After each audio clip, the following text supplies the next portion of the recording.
प्रश्न जो है वह है 108 ग्राम प्रति मोल अणुभार के यौगिक में कार्बन, हाइड्रोजन एवं नाइट्रोजन क्रमशः परमाणु भारानुसार 9:1:3.5 के अनुपात में है। यौगिक का अणुसूत्र क्या होगा? तो इनमें से चारों में से हमको विकल्प ढूंढना है। तो आइए इसको हम हल करते हैं। चलिए, तो ये दिया हुआ है कि यौगिक का अणुभार जो है 108 दिया हुआ है और यौगिक में उपस्थित कार्बन, हाइड्रोजन तथा नाइट्रोजन का जो अनुपात दिया हुआ है भार के अनुसार वह 9:1:3.5 दिया हुआ है। तो सबसे पहले भार के अनुसार है, ये ध्यान रखिएगा। तो हम अनुपातों का योग निकाल लेते हैं, यानी टोटल अनुपातों का योग जब निकालेंगे तो 9-1-3.5 बराबर 13.5 हो जाएगा। तो जब हम टोटल अनुपात निकाल लेंगे तो इसमें जो कार्बन होगा वह 9/13.5 होगा और हाइड्रोजन जो होगा 1/13.5 और ये हो जाएगा 3.5/13.5। किसमें? जो यौगिक का जो भार दिया हुआ है। तो हम निकालते हैं कि यौगिक में कार्बन का भार कितना है।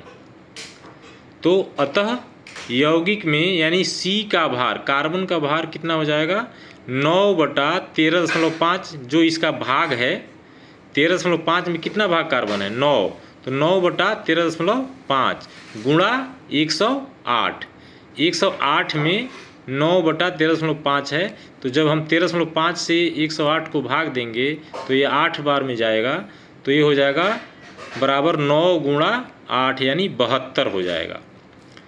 फिर उसी तरह से तो अब जब 72 हो गया इसका 108 में अणुभार जो है 108 में कितना है? 72। तो कार्बन परमाणुओं की संख्या कितनी होगी? तो जब इसका 72 अणु निकल गया, 72 ग्राम कहिए या 72 U कहिए, तो इसमें हम जानते हैं कि एक कार्बन का जो परमाणु भार होता है कितना होता है? वह 12 होता है। तो जितना टोटल ग्राम दिया हुआ है यानी 72 ग्राम कार्बन है मिला है हमको यौगिक में, तो 72 में हम 12 से भाग दे देंगे तो कार्बन परमाणुओं की संख्या हमको ज्ञात हो जाएगी। तो ये हो जाएगा 6। इसी तरह हाइड्रोजन का भार कितना हो जाएगा? इसका अनुपात है 1/13.5। इसको भी हम 108 में गुणा करके निकाल लेंगे तो ये 8 आ जाएगा। ये 8 ग्राम हो गया ये।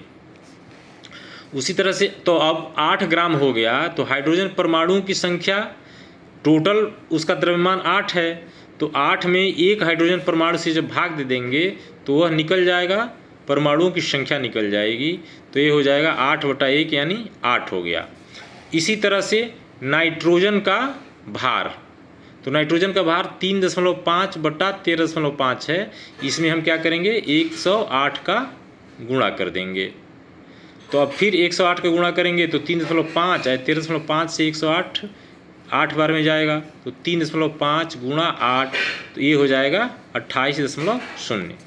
यानी अब परमाणुओं की संख्या निकालनी है तो टोटल भार हमको मालूम होगा कि 28 है।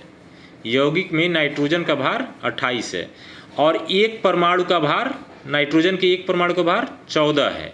तो हम 28 में 14 से भाग देके नाइट्रोजन परमाणुओं की संख्या ज्ञात कर लेते हैं। तो 28/14 बराबर 2 आ जाएगा। तो अब आप देखिए हमको क्या क्या मालूम हो गया? सभी परमाणु यानी यौगिक में जो कार्बन परमाणुओं की संख्या है वो मालूम हो गई 6, हाइड्रोजन परमाणुओं की संख्या मालूम हो गया 8 और नाइट्रोजन परमाणुओं की संख्या मालूम हो गया 2। तो हम जब अणुसूत्र लिखेंगे तो उसमें C 6 है, हाइड्रोजन 8 है और नाइट्रोजन 2 है। तो जो विकल्प इससे मिलता है वह विकल्प हमारा सही होगा। तो यानी आंसर यही होगा, ये वाला। तो इस तरह से हम इसको कर लेंगे।